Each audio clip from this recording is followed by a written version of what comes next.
Donc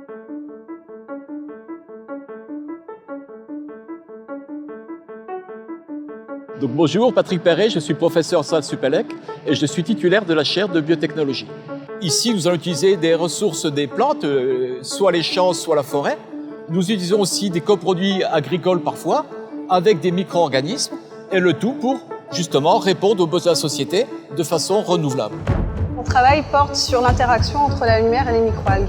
Je suis enseignant-chercheur à la chaire de biotechnologie de Centrale Supélec. Je travaille sur la modélisation. Je travaille avec la biomasse lignocellulosique. Nous travaillons sur l'énergie renouvelable, que ce soit du gaz ou du carburant de deuxième génération. Nous développons des matériaux composites biosourcés. Mais nous travaillons aussi sur des projets visant des molécules à plus haute valeur ajoutée pour les domaines tels que l'agroalimentaire ou les cosmétiques.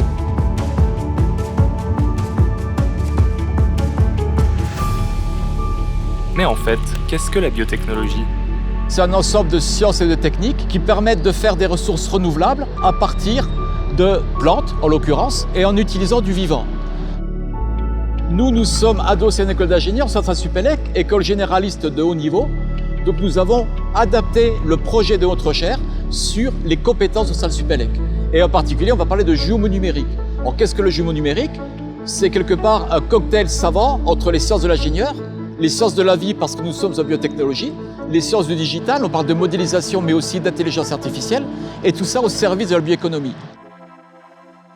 La chaire de biotechnologie est structurée en 3 axes applicatifs de recherche s'appuyant sur un socle modélisation. La modélisation, en fait, c'est un outil que nous utilisons pour reproduire numériquement les expériences conduites au laboratoire. Ainsi, nous pouvons mieux les comprendre et en tirer plus d'informations. Ces informations nous servent ensuite à améliorer nos modèles qui, in fine, servent à optimiser les procédés existants, mais aussi concevoir ceux de demain. Au sein des biomatériaux, la chaire s'intéresse particulièrement à la biomasse lignocellulosique, souvent associée aux parties non comestibles des plantes, comme le bois, la paille ou les tiges. La biomasse lignocellulosique représente un grand potentiel pour la production de biomatériaux, biocarburants et d'autres produits biosourcés. Pour ces 2 dernières applications, il faut d'abord faire une étape de pré-traitement qui va permettre de casser la structure complexe de la biomasse et des polymères. À la chaire de biotechnologie, on étudie l'étape de pré-traitement et notamment le pré-traitement par explosion à la vapeur grâce à ce dispositif ici. La biomasse lignocellulosique permet aussi de développer des matériaux.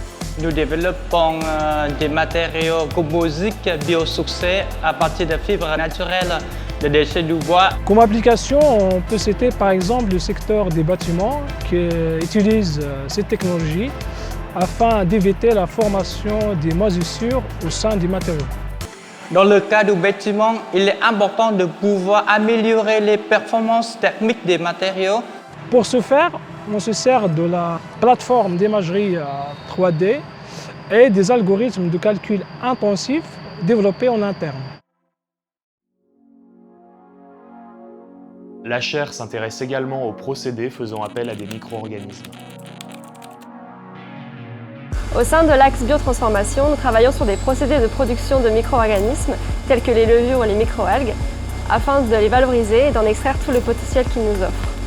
Nous jouons sur les conditions de culture telles que la température appliquée, mais aussi les nutriments que l'on apporte dans le milieu de culture afin d'influer sur le métabolisme de la cellule et de la faire produire, voire surproduire là où les molécules qui nous intéressent. La culture de micro-organismes photosynthétiques tels que les microalgues se réalise dans des photobioréacteurs qui sont des enceintes dont la particularité est de pouvoir laisser passer la lumière. En surface des photobioréacteurs, on va avoir des zones qui sont très éclairées où la lumière est disponible pour les microalgues. Et plutôt au cœur du bioréacteur, on va avoir des zones sombres où les microalgues n'auront que très peu accès à la lumière.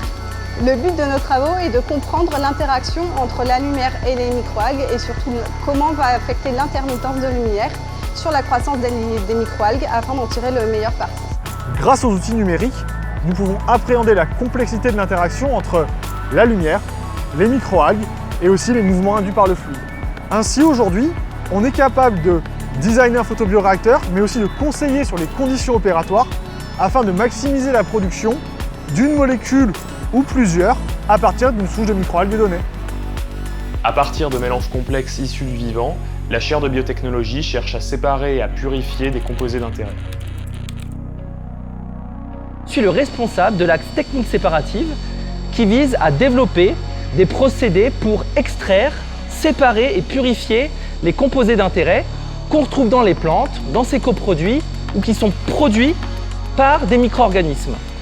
Alors il existe plein de technologies pour séparer les différentes molécules et généralement il va falloir en combiner intelligemment plusieurs, les améliorer, les adapter au cas par cas.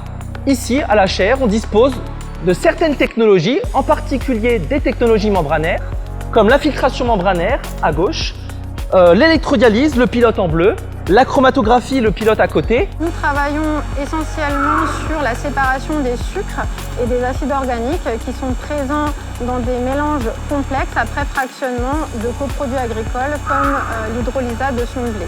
Après des essais réalisés en laboratoire, nous sélectionnons une résine, puis ensuite nous passons à l'échelle pilote, donc sur notre pilote de chromatographie préparative, sur lequel on peut travailler en continu en injectant le produit en haut de la colonne et en le récupérant grâce à un collecteur de fractions afin d'optimiser les paramètres de séparation des deux fractions et de faire du dimensionnement à échelle industrielle. Sur l'ensemble de ces thématiques, la chaire de biotechnologie et ses partenaires mènent des projets de recherche pour soutenir l'innovation des entreprises et du territoire et ainsi participer au développement de la bio-industrie de demain.